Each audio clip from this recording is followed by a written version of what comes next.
बिस्मिल्लाहिर्रहमानिर्रहीम। अस्सलाम वालेकुम। प्रोग्राम अल कलाम ईद स्पेशल में खुशामदीद। मैं हूं आपका होस्ट मोहम्मद शुएब रज़ा। नाज़रीन किराम, आज का दिन खुशी का दिन है, आज का दिन मुसर्रत का दिन है। और जितने भी मेरे सुनने वाले, देखने वाले हैं, दुनिया में जहां भी आप सुन रहे हैं, देख रहे हैं, आप सबको मेरी तरफ़ से, मेरी तमाम टीम की तरफ़ से ईद उल फ़ितर की खुशियाँ बहुत बहुत मुबारक हों। अल्हम्दुलिल्लाह, अल्लाह रब्बुल इज़्ज़त का लाख लाख शुक्र कि रमज़ानुल मुबारक बहुत अच्छे तरीके से गुज़रा। रमज़ान के रोज़े रखे, इसकी बरकतों को समेटा और आज हम अल्लाह की तौफ़ीक से ईद का दिन मना रहे हैं। लेकिन आज मैं आपके सामने कुछ ऐसे मेहमानों को इंट्रोड्यूस करवाऊँगा जिनको आप सुनते तो रहते हैं, लेकिन आज के दिन के हवाले से ख़ास तौर पे हम उनसे गुफ्तगू करेंगे। मेरे साथ मौजूद हैं जनाब मोहम्मद अमानत रसूल साहब। अमानत साहब, बहुत शुक्रिया आपके वक्त का, खुशामदीद। मेरे साथ मौजूद हैं जनाब नौरीन साहिबा, अमानत साहब की वाइफ हैं। मैं थैंक यू सो मच। हम आपको अक्सर प्रोग्राम में सुनते रहते हैं, बुलाते रहते हैं, लेकिन आज का जो प्रोग्राम है मैंने कोशिश की और मेरी बड़ी ख्वाहिश थी कि मैं जान सकूं कि आप दोनों ईद कैसे गुजारते हैं। एक लंबा अरसा आपने आपस में एक दूसरे के साथ गुजारा है और आपके बच्चे हैं, अब बच्चे भी जवान हो चुके हैं, तो पहले और अब ईद में क्या फ़र्क है। अमानत साहब, आपको ईद का दिन बहुत बहुत मुबारक। मैडम, आपको ईद का दिन बहुत बहुत मुबारक। अमानत साहब, आप बताइएगा कि जो आप बचपन में थे जब, और उस वक़्त ईद का क्या माहौल होता था, या आपके घर में ईद की खुशियों को कैसे सेलिब्रेट किया जाता था? देखिए, जहाँ तक याद वो वक्त मुझे आता है, यानी जो मेरे जहन में है, एक तो ये है कि ईद की रात हमारे घर में, चूँकि 3 बड़ी बहनें हैं, तो रात के वक्त वो कपड़े इस्त्री करना, यानी ये चांद रात क्या बात, चांद रात की मैं बात कर रहा हूँ, कपड़े इस्त्री करना, जूते तैयार करना या कुछ सवियाँ वग़ैरह बनाना। उस वक्त सवियाँ बाज़ार से नहीं ली जाती थी। अच्छा। तो वो रमज़ान में ही घर में बहनें, बेटियां जो होती थी, यानी वो घर में ही तैयार की जाती थी, घर में ही बैठकर, अब मुझे याद नहीं है कि वो वालिदा कोई आटा तैयार करती थी, तो वो फिर बहनें बैठकर, हम भी कई दफ़ा बीच में बैठकर वो हाथों के साथ हम बनाते थे। तो वो भी एक बड़ा मेहनत तलब वो काम होता था। तो रात, चांद रात जो है वो इस तरीके से घर में गुज़रती थी। और कुछ घर की सफाई सुथराई और ये चीज़ें, जैसे एक शौक़ होता है ना, पूरी तैयारी होती है, एक बड़ा तजस्सुस होता है, और बड़ी भी कल ईद हम मनाएंगे, तो वो फिर उसकी तैयारी सारे मिलकर घर में, छोटा बड़ा सारे अफराद मिलकर घर के कामों में शरीक होते थे। तो ये एक तो ये बात मुझे बहुत अच्छी तरह याद है।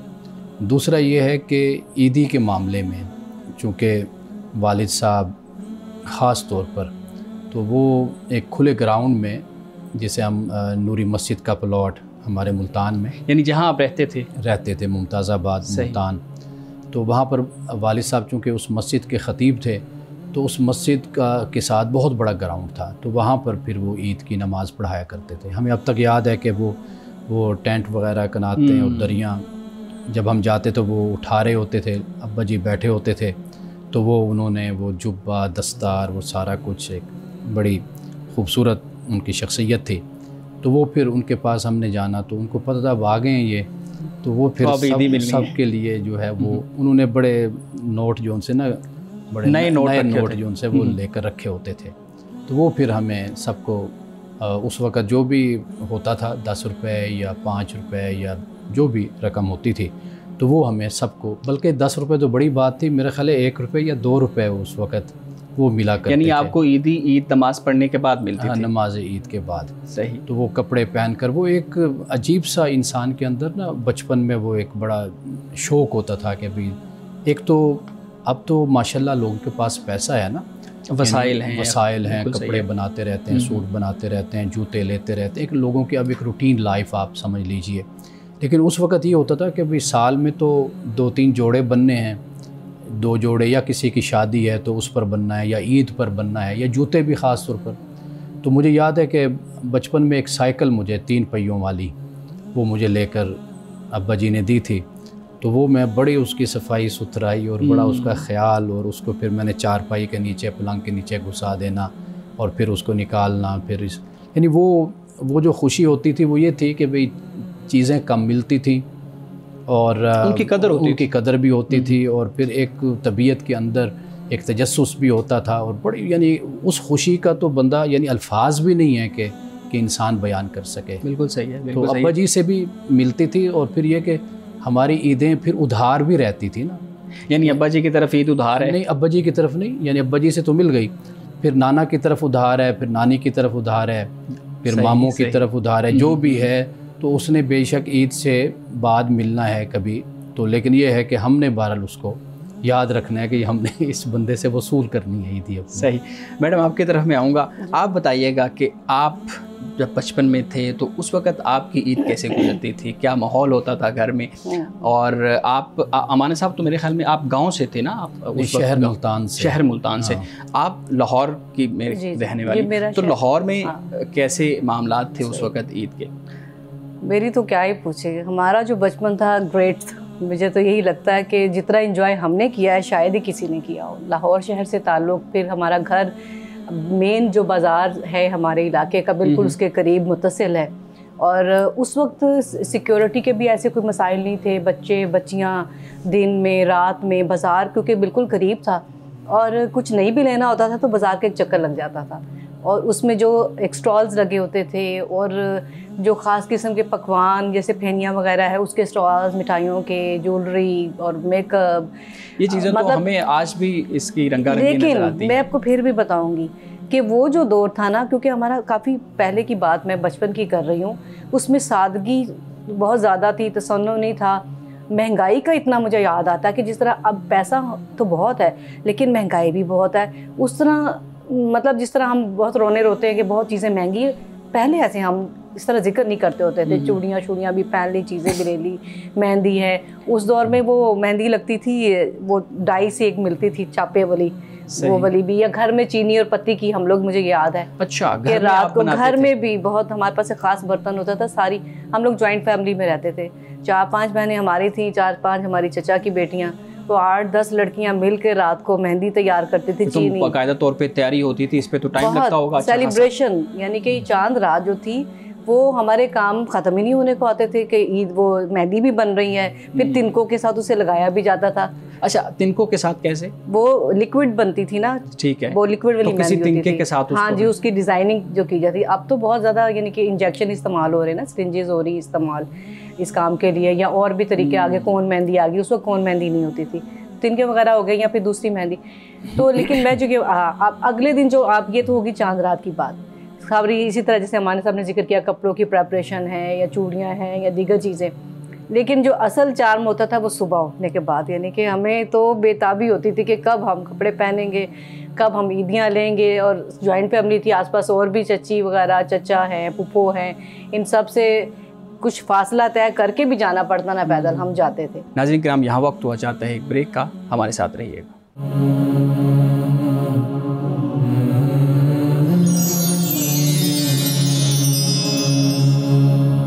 प्रोग्राम में एक दफ़ा फिर खुशामदीद।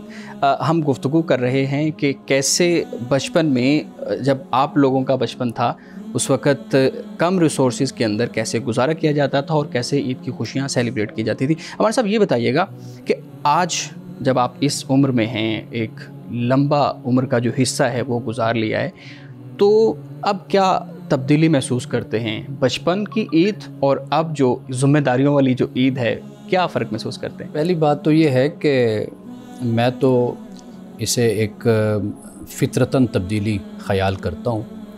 हमारा ज़ावे नज़र, ज़ावे फ़िक्र बदल जाता है अपनी उम्र के लिहाज से, और हमारी जो दिलचस्पियाँ हैं वो बदल जाती हैं। तो लिहाजा हम शायद ये समझते हैं कि वो अट्रैक्शन, वो चमक दमक, वो सब कुछ ख़त्म हो गया। लेकिन बच्चों को अगर आप देखेंगे ना, तो उनकी खुशियाँ उसी तरीके से ही कायम और दायम रहती हैं और होती हैं। अच्छा, मैं बचपन के हवाले से आपको एक बड़ी दिलचस्प बात भी सुनाना चाहता हूँ, तो ये भी एक रिकॉर्ड बन जाती है बात, कि मैंने ईद के मौके पर ही साइकिल चलाना सीखी थी। अच्छा, 2 पहियों वाली साइकिल। और ये भी बड़ी अय्याशी होती थी कि वैसे तो हमें साइकिल मिल ही नहीं है, तो वो किराए की साइकिल हमें 2-4 घंटे के लिए कुछ पैसे दे के किराए की साइकिल मिल जाती थी। तो वो तो बता नहीं सकते कि भाई वो क्या खुशी ईद पर होती है। तो बड़े जो भाई हैं तो उन्होंने मुझे साइकिल चलाना सिखाई थी, और वो सीखी इस तरह थी कि उन्होंने साइकिल पर मुझे बिठा दिया और आगे पानी था और धक्का दे दिया कि अब इस जगह से ख़ुद ही निकलो। तो वो जब उन्होंने मुझे इस मुश्किल में डाला तो वो फिर मैं साइकिल सीख गया। तो एक तो ये यानी साइकिल चलाना, और ऐसे पसीने से शराबूर और नए कपड़े ख़राब, पांचे फटे हुए, बस ऐसे। लेकिन वो ईद की खुशी, बस वो खुशी जो थी ना वो बड़ी कमाल की। तो जो अब तक मामला है ना, देखिए अब वक्त बदल गया है ना, यानी मिसाल के तौर पर अब बच्चे खुशी मनाते हैं, अब उनके खुशी मनाने का अंदाज़ ज़रा मुख्तलिफ हो गया। यानी अब उनके पास मोबाइल है, अब मोबाइल पे वो अपने दोस्तों से रब्ता भी कर लेते हैं, और किसी ने दोस्त की तरफ जाना हो तो वो कहीं बाहर बैठकर खाना भी खाते हैं, गपशप भी करते हैं। और सबसे बड़ी बात जो होती है ना, जो हम कहते हैं ना कि खुशी अब वो वाली नहीं रही, वो हमारा अपना ज़ाती मसला है।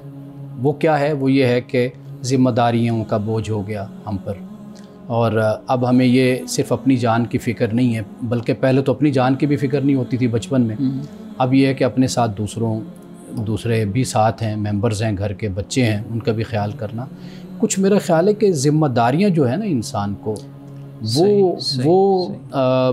इतना अपने अंदर महव कर देती हैं कि वो खुशी का जो एहसास एक गैर ज़िम्मेदाराना ज़िंदगी में होता है ना, कि जब कोई बोझ नहीं है, तो वो वाली चीज़ वाकई आज हमारी ज़िंदगी में नहीं है, लेकिन हमारे बच्चों की ज़िंदगी में वो आज भी मौजूद है। उसी तरह सहेलियाँ, दोस्त, मिलना जुलना, राब्ते, ताल्लुक़, वो अंदाज़ बदल गया साइंस और टेक्नोलॉजी की वजह से, लेकिन वो इंसानी फ़ितरत में जो एक खुशी और मुसर्रत है वो आज भी बच्चों में कायम है। हमारे साहब, इसी से मुझे एक मेरे जहन में एक बात आ रही है, मैं उसको आपके सामने रखूँगा और आपकी उस पर राय जानना चाहूँगा।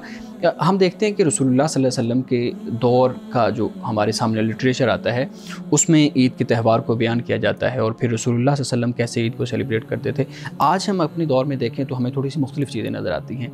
आप बयान कीजिएगा कि रसूलुल्लाह सल्लल्लाहु अलैहि वसल्लम ईद कैसे गुजारते थे और उनका मामूल क्या होता था, और आज हम अपनी रूटीन को कैसे जो है ना उसके मुताबिक कर सकते हैं। रसूलुल्लाह सल्लल्लाहु अलैहि वसल्लम का तरीक़ा और सुन्नत तो यही है कि जैसे नमाज ईद उल फ़ितर से पहले जो भी कपड़े मुयस्सर हैं, पुराने हैं, नए हैं, लेकिन धुले हुए साफ़ कपड़े वो आप ज़ेबतन फरमाते थे। और फिर ये कि खजूरें ताक में आपने खानी, 1 या 3 या ये गिनती होती थी। यानी ये खजूरें इसलिए कि ये मीठा खाना मीठा है, और तिब्बी नुक्ते नज़र से अगर आप देखें तो उसमें ताकत भी बहुत है खजूरों में। तो आप फिर ये है कि आप तकबीरात पढ़ते हुए, अल्लाह को याद करते हुए आप ईदगाह की तरफ जाते थे। मस्जिद से ज़्यादा ईदगाह का तसव्वुर है, यानी खुले ग्राउंड में। हमारे यहाँ तो मस्जिद और ईदगाह, यानी ईद आज के दिन, ईद के दिन मस्जिद और ईदगाह तकरीबन एक ही तसव्वुर की जाती है। हमारे यहाँ ईदगाह का तसव्वुर ही नहीं।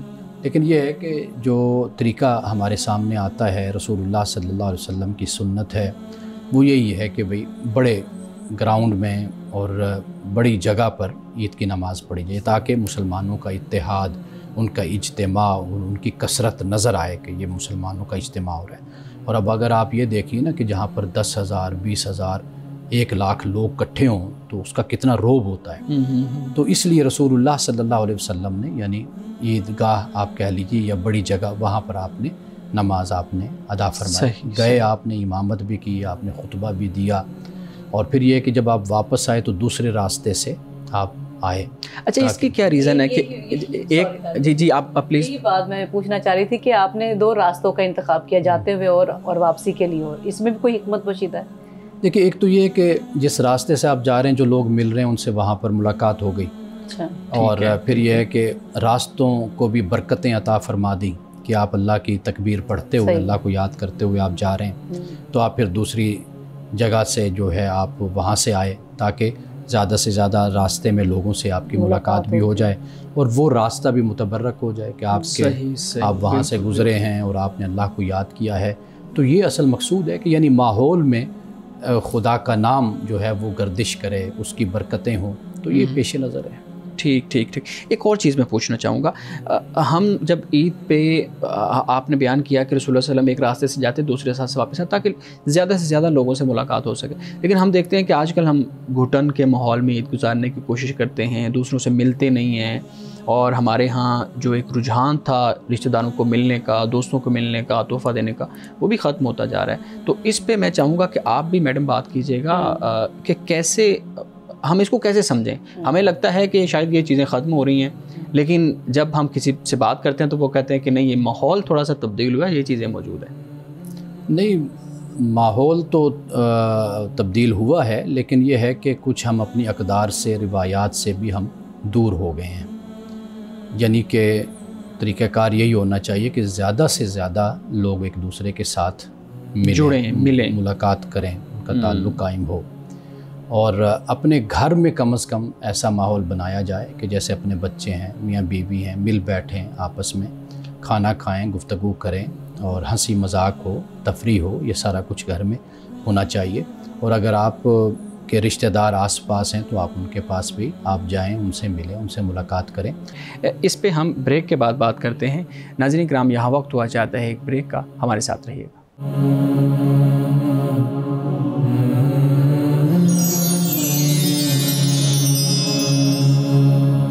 प्रोग्राम में एक दफ़ा फिर खुशामदीद। मैडम ने जो है ना वो पूछा था कि हम जो नादार लोग हैं, जो बहुत ज़्यादा वसाइल और रिसोर्सेज नहीं रखते, वो कैसे अपने रिश्तेदारों को अपने घर में इनवाइट करें या अपनी गैदरिंग्स को कैसे मैनेज करें विद इन कम बजट। देखिए, हम पहले इस पर बात कर चुके हैं कि जो हमारा ज़माना था उसमें इतने वसाइल नहीं थे, लेकिन आखिर फिर भी हम, लेकिन माएँ कफ़ायत शारी का कफ़ायत शारी थी और कनात पसंदी थी, या अपनी हैसियत के मुताबिक अपनी चादर देख के पाँव फैलाया जाता है। तो यही उसूल और यही कायदा आज भी अप्लाई होगा कि ख़ास तौर पर जब इस तरह के फंक्शन या ऐसे त्यौहार आते हैं, लोग ख़ास तौर पर इन त्यौहारों के लिए कुछ ना कुछ जोड़ के भी रखते हैं, और अपनी हैसियत के मुताबिक और अपने मर्तबे के मुताबिक उनका यही होता है कि भाई अब ईद आ रही है तो 2-4 हज़ार हमने बचा के रखना है, ताकि उस मौका पर हम किसी की तरफ जाते हैं तो कुछ लेकर जाएंगे, कोई हमारी तरफ आता है तो हम उसके लिए अरेंज करेंगे। तो मेरा ख्याल है कि ये हालात के मुताबिक हर कोई फिर उसका इंतज़ाम कर लेता है। अच्छा, मैं एक और चीज़ पूछना चाहूँगा। हमारे यहाँ ईदी का जो तस्वुर है वो बचपन के साथ उसका ताल्लुक़ जोड़ा जाता है कि ये बचपन के लिए है, बच्चों के लिए ईदी होती है। आप बताइएगा कि आप दोनों का क्या मामूल है कि आप अपनी अहलिया को ईदी देते हैं, आप अमाना साहब को देती हैं, आप अपने बच्चों को, अब जो जवान हो चुके हैं, आपका बड़ा बेटा मेरी उम्र का है, तो वो अभी भी वही तरीक़ाकार है ईदी देने का? देखिए, बच्चे तो ज़बरदस्ती भी वसूल कर लेते हैं, चाहे वो बड़े हो गए हैं, और हम भी उनको देते हैं। और सिर्फ़ ये नहीं कि अपने बच्चों को देते हैं, जहाँ पर भी जाना हो अपने बहनों की तरफ जाएं, भाइयों की तरफ जाएं। तो मेरी तो खैर बेगम जानती हैं कि मेरा तो ये मामूल है कि मैं अपनी हैसियत के मुताबिक ज़रूर मैं अपने भतीजे हों, भतीजियाँ हों, ईद से पहले ही बल्कि भिजवा देते हैं, पहले भी मैं भिजवाता हूँ। यानी कि ये साल हर साल से मेरा यही मामूल और तरीका है। तो बाकी ये है कि बेगम को भी, यानी आपस में भी एक दूसरे को ईद देते हैं। हमारे यहाँ रुझान नहीं है ना असल में। नहीं, मुझे देते हैं, ईद देते हैं, लेकिन असल में जो गिफ्ट देने का एक मामला है ना, जो कल्चर है, तो ये होता है कि इनके सारे काम क्योंकि मुझे अरेंज करने होते हैं, इनकी A to Z हर चीज़। बाज़ार में जाने का कभी तसव्वुर नहीं है हमारे साहब के। हाँ, वो एक शुरू में, शादी के शुरू में एक आध दफ़ा गए, लेकिन उसके बाद मैंने इन्हें खुद ही कहा अपना आया करें साथ। सही। तो वो तो कभी हो ही नहीं सकता। तो इनके लिए अभी हमारी वेडिंग एनिवर्सरी 23 मार्च को गुजरी है, तो मैंने इन्हें बिफोर हैंड ही इनको मैंने गिफ्ट कर दिया था, और इनकी तरफ से गिफ्ट खुद ले लिया। अच्छा, खुद ले लिया इसलिए कि इन्होंने बाजार जाना नहीं, इनकी कोई चॉइस, इन्हें किस चीज़ का इस हवाले से पता नहीं है। तो मैं समझती हूँ इनके इस मसले को, तो मैंने कोऑपरेट किया है। नहीं, एक ये भी तो आपका नुक्ता नज़र है। दूसरा नुक्ता ये भी तो हो सकता है ना कि अमाना साहब जैसे मसरूफ़ हैं संजीदा मामलात के अंदर, यानी किताबों के अंदर वो अपना सारा वक्त गुजारते हैं, तो वो बाजार जाने में वक्त का ज़िया समझते होंगे। बिल्कुल, वो मुझे भी वक्त का ज़िया एक अलहदा बात है। असल चीज़ जो है ना, वो जब बंदे को एक एतमाद हो जाता है ना कि भाई हमने काम तकसीम कर लिए, कुछ काम है जो मैं करता हूँ, कुछ काम ये इनके सुपुर्द है, ये करती हैं, और ये वो काम मुझसे कहीं बेहतर अंदाज में तरीके से करती हैं।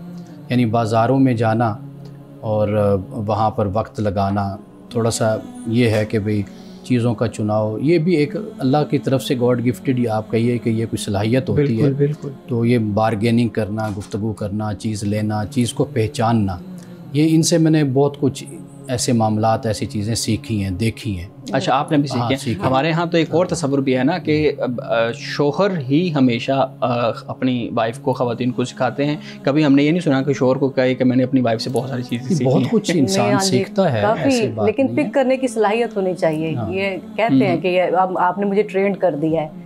इवन कि मेडिसिन के बारे में भी कि सेल्फ मेडिकेशन कभी नहीं करनी। मैंने घर में ये कभी हमारे नहीं रखा कि भाई इस तरह जो मर्जी किसी के कहने पे ले ली, और इनको भी कॉन्शियस कर दिया हुआ है। फिर चीज़ों की सब्ज़ी, फ्रूट, इस तरह की। अलबत्ता ये कि इन्होंने मुझे इस बात पे एग्री कर लिया हुआ है कि मेरी नज़र घड़ी पे होती है जब मैं बाज़ार पे जाती हूँ, कि मुझे कितने घंटे स्पेंड करने हैं, कब मुझे वापस आना है, वक्त की कदर, कि मुझे जवाबदेह होना है हमारा साहब को। मैं आंसरेबल होती हूँ, ऐसा नहीं कि मैं जाके भूल गई। सही नहीं है, ये बड़ी अच्छी चीज़ है। घर के मामलात और बाकी चीज़ें भी तो देखनी होती हैं। क्या औरतों को भी जाना चाहिए ईदगाह की तरफ, और फिर औरतें अपना दिन कैसे गुजारें? देखिए, रसूलुल्लाह के ज़माने में हम देखते हैं सल्लल्लाहु अलैहि वसल्लम कि ख़वातीन एक तो नमाज के लिए भी जाती थी मस्जिद नबी में, यानी जो सहूलत जिसको होती वो प्रेफर करती थी कि मस्जिद में जाकर नमाज पढ़ें। एक हदीस नहीं, बहुत सी अहादीस और रवायात हमें मिलती हैं कि सुबह की नमाज में ख़ास तौर पर ख़वातीन की तादाद मौजूद होती थी। अब देखिए सुबह का वो वक्त, और फिर ज़रा आप तसव्वुर कीजिए मदीना की बस्ती कि जहाँ पर कोई लाइटिंग नहीं है, कोई गलियाँ रोशन नहीं है, तो ख़वातीन अपने घरों से निकल कर मस्जिद आती हैं। और चंद ऐसे वाक़यात भी रूनुमा हुए, रसूलुल्लाह के ज़माने में हुए, लेकिन औरतों को मना नहीं किया गया, उन लोगों को सज़ा दी गई। ये बता दिया गया कि भाई औरतों पर किसी तरह का कोई कदगन नहीं लगाया जा सकता, उनका हक़ है कि वो नमाज के लिए आएँ या दीगर जो सरगर्मियाँ होती हैं उनमें शरीक हों। इसी तरह ईद की नमाज भी अहादीस से हमें मालूम होता है कि ख़वातीन रसूलुल्लाह के साथ नमाज अदा करती थी, यानी जिस तरह आगे मर्द हजरात हैं, फिर पीछे एक जो तरतीब बताई जाती है। हदीसों में यहाँ तक आए कि हज़रत बिलाल रज़ी अल्लाह तआला अन्हु ने झोली फैलाई, क्योंकि उसके बाद किसी गज़वा पे जाना था, तो ख़वातीन ने भी अपनी तरफ से जो भी ताउन कर सकती थी सदक़ात उसमें डाले। सही सही। नाज़रीन इकराम, यहाँ वक्त हुआ चाहता है एक ब्रेक का, हमारे साथ रहिए।